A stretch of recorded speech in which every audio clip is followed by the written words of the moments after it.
Tere! Mul on suur rõõm teid siin kõiki näha.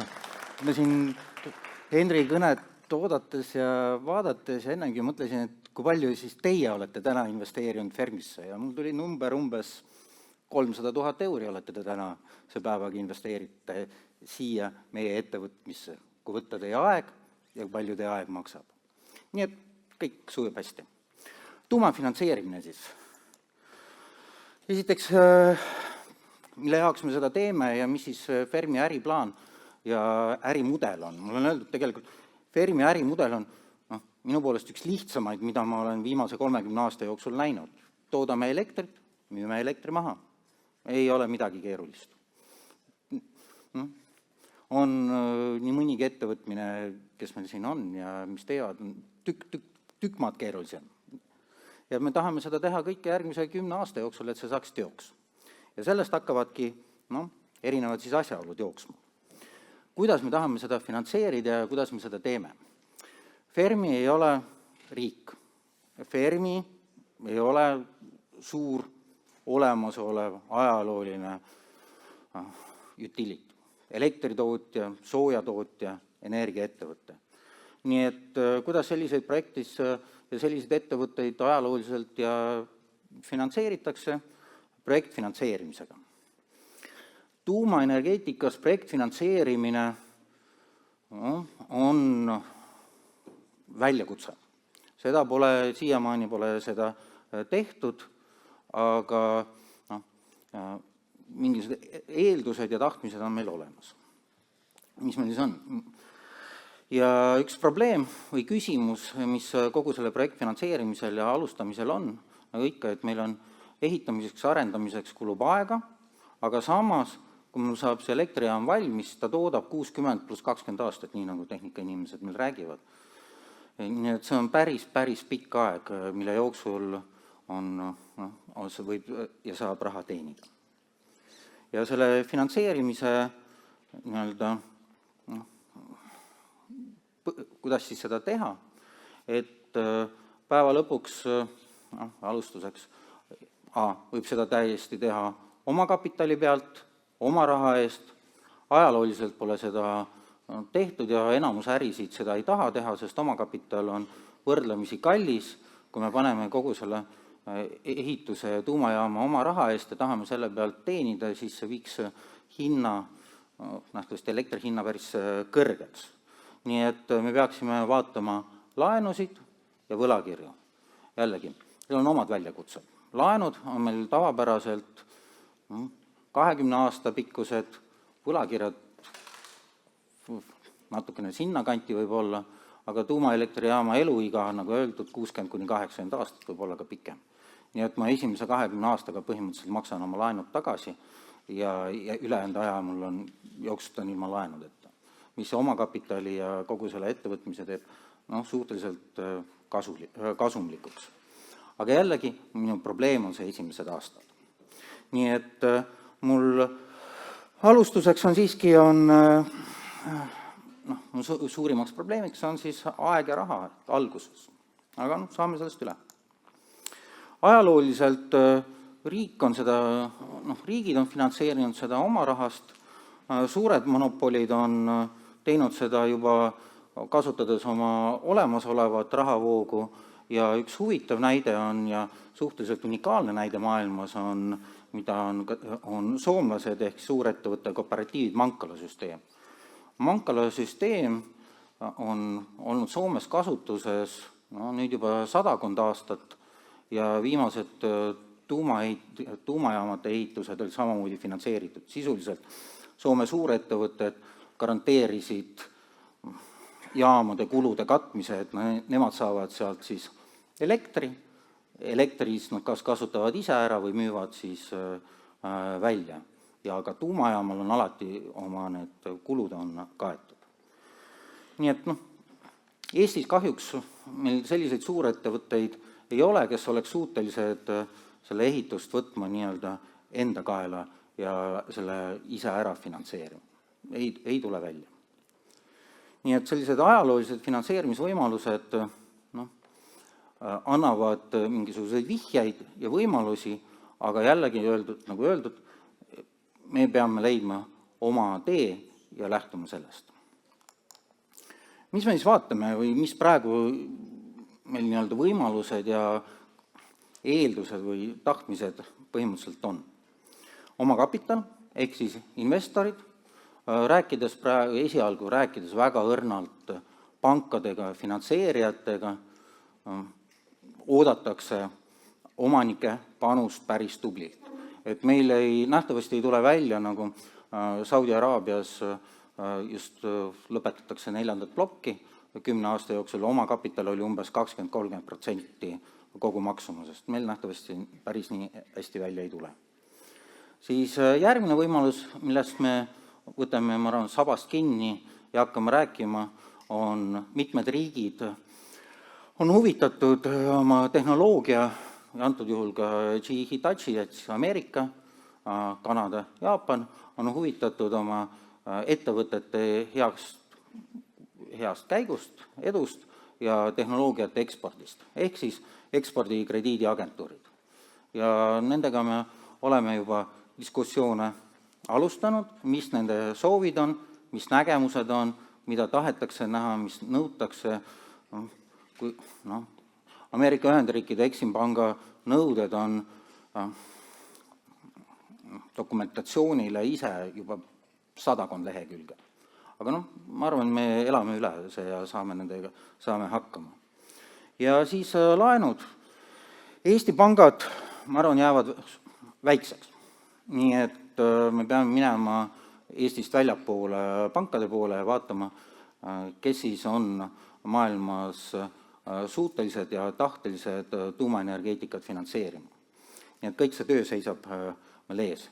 Ja võlakirjad on iseenesest finantstehniliselt väga huvitav instrument, kus nad iseenesest võib-olla on kallimad kui laenud, aga igal juhul nad peaksid olema odavamad kui omakapital ja seal on üks väike trikk alati, et võlakirjadega enamjaolt ma ei pea põhiosa tagasi maksma, mis aitab mul seda finantskeemias hoida ettevõtte rahavoogusid paremad ja paremad. Mis meil siis täna on? Tänasel hetkel meil on Fermi on rahastatud.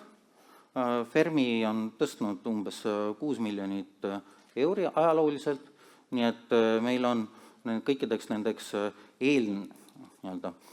enne ehitust vajavateks tegevusteks on raha olemas. Plaan, kuidas ka tõsta järgnevatel 2-3 aastal raha samuti olemas ja seda on tehtud tänu siis strateegilistele investoritele, strateegilistele partneritele ja ka Eesti investoritele ja investoritele, kes on siis panustanud Fermi tegevusse ja tuumaenergeetikasse Eestisse. Ja ütleme investeeringute poole pealt, et millal siis suured või millal raha päriselt vaja on. Arvan järgmine 23-25 aastal raha kulub erinevateks tegevusteks, aga need tegevused on inimesed. Inimesed on tuumaenergeetikas kindlalt odavamad kui betoon ja raud. Nii et sellepärast on see rahavajadus kuni selle hetkeni, kui läheb päriselt asjade tellimiseks, mis on aastal 2026, siis see on see aeg või see koht, kus on vaja, et raha oleks arvel, lepingud sõlmitud, allkirjad all, et kui me lähme tellima mingisugust asju, suuri asju, et siis ma tean, et ma saan sellega hakkama ja saab sellega hakkama ja saab lõpuni minna. Nii et kuidas on selle tööga, raha tõstmisega me alustame siis, nüüd, kus on tehnoloogia valitud, on see mul töö teinud tükk maad lihtsamaks, et ma tean, mida ma teen, mida on vaja, tehnoloogia inimesed ütlevad, millal midagi, kus, ehitajad, ehitusinimesed ütlevad, et kui mul on ja planeerijad, kui ütlevad, kus on asukoht, siis öeldakse ka, mis see ehitus seal asukohas tähendab ja ma jõuan aina lähemale sellele numbrile, palju see kõik maksab. Ja vaadates isegi praegu olemasolevaid investoreid, mul on kindlus, et ma ühel või teisel moel suudan selle ehituse ära finantseerida, sellepärast et ka praegu olemasolevad juba finantseerijad ja partneritel, põhimõtteliselt on neil see võimekus, ma arvan, olemas. Ja nii nagu öeldud, omakapitali hind on, et omakapital on kallis, eriti alguses, kui mul veel asi ei ole valmis. Kui mul asi on valmis, elekter jookseb, müügid tulevad ja elektrimüük on, raha laekub igakuiselt. Siis ma arvan, see raha hind ja see langeb oluliselt, mis tähendab ka seda, et mul finantseerimises ja kogu selle finantseerimise struktuuris aja jooksul toimuvad päris suured muutused. Ja mis ikka, rääkides sellest, kuidas on elevandist, suurest valgest elevandist siin toas, ma ei ütle teile, palju nüüd see tuumajaam võiks maksma minna. Ma ei ütle, miks, sellepärast, et ükskõik mis number ma teile ka praegu ka ei ütleks, see on vale number, see muutub.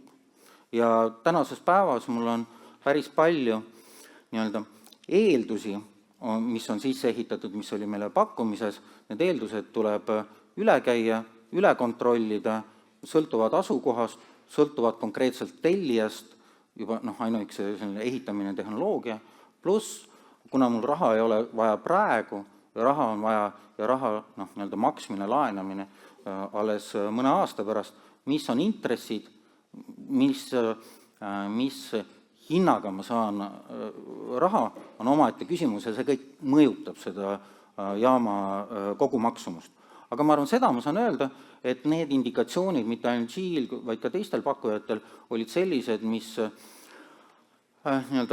lubavad meil ja annavad selle kindluse, et me lähme selle projektiga ja tahame edasi minna, et me jõuame sellesse hinnavahemikku, kus tarbijad on valmis meiega sõlmima elektri ostulepinguid. Sest projektfinantseerimise antud juhul üheks aluseks, mis me näeme, on pikaajalised elektrimüügilepingud. Ja me eesmärk praegusel hetkel on saada vähemalt kuni 75 parimal juhul pluss ja oma toodangust pikaajaliselt ette müüa.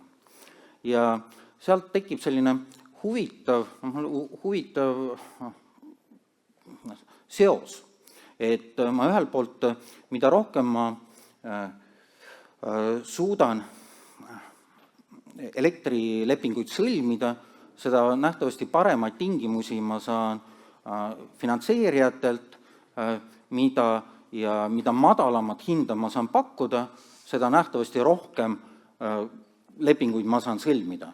Nii et selles mõttes kogu selle projekti eesmärk ja turg paneb lõpuks paika, et kui ma selle hinnaga, mis ma lepingud teen, turg peab need vastu võtma, alla kirjutama ja teiselt poolt finantseerijad omakorda peavad selle vastu võtma ja mulle selle raha andma. Nii et kindlus, pikkus ja see omakorda jällegi määrab kogu selle projekti edukuse. Nii et mingi hetk hakkab see toimuma need muutused, reiteratsioonid, kuni jõuame sellise, ma arvan, optimaalse tulemuseni. Ja muidugi alati peab ka meeles hoidma omanikud tahavad saada ka oma tulu. Ja mis me siis praegusel hetkel näeme, et mul laenusuhe võiks olla 50-50 alguses omakapitaliga, aga mu soov on, et näiteks 10 aastat peale tegutsemist ikkagi suudan viia selle ettevõtte laenusuhte natukene pea peale, mis tähendab, et ajas elektri hind võiks isegi langeda. Ja kuidas me siis teeme, et seda kõike teha, siis ma vaatan kullipilguga tehnoloogide ja tehnoloogia poole, et me suudaksime hoida oma kulusid optimaalsena arendus- ja ehitusfaasis. ja et kogu ehitus toimub ehitusgraafikule ajas. Aeg on rahale väga huvitav faktor, liitintress. Ja nii nagu me ja kolleegid me tahame seda teha, siis meil peaks on SMR tehnoloogia, mis annab meile mõistliku aja maksumuse. Vaatan regulaatori riigi poole, et riik peab olema hea jälle öelda, et riik regulaator teeb koostööd teiste maadega, tehnoloogiatarnega. Ma saan kasutada olemasolevaid teadmisi ja teiste kogemusi. Ma püüan hoida asju lihtsatena, nii palju kui see on võimalik.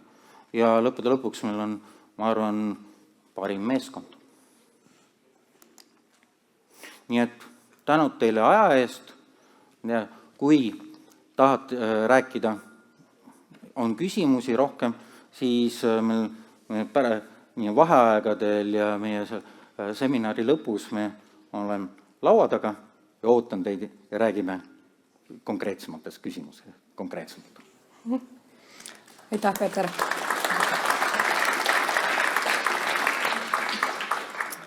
Ma küsin sult kaks ütleme siis, põletavat küsimust ära, mis on Slido vahendusel meile tulnud.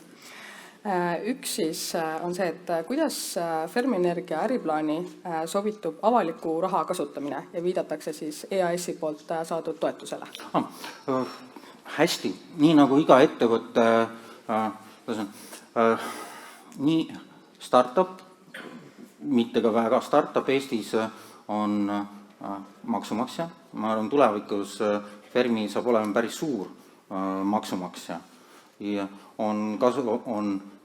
Ja riik on neile selle ettevõtetele võimaldanud kasutada raha arendustöödeks ja me kasutame seda raha arendustöödeks nii nagu iga teine ettevõte.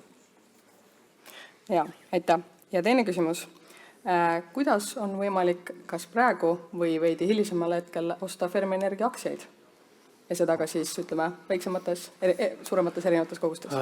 Praegusel hetkel toimub, Fermi aktsiaid on võimalik osta läbi Funderbeami keskkonna iga kvartali lõpus. Kuna meil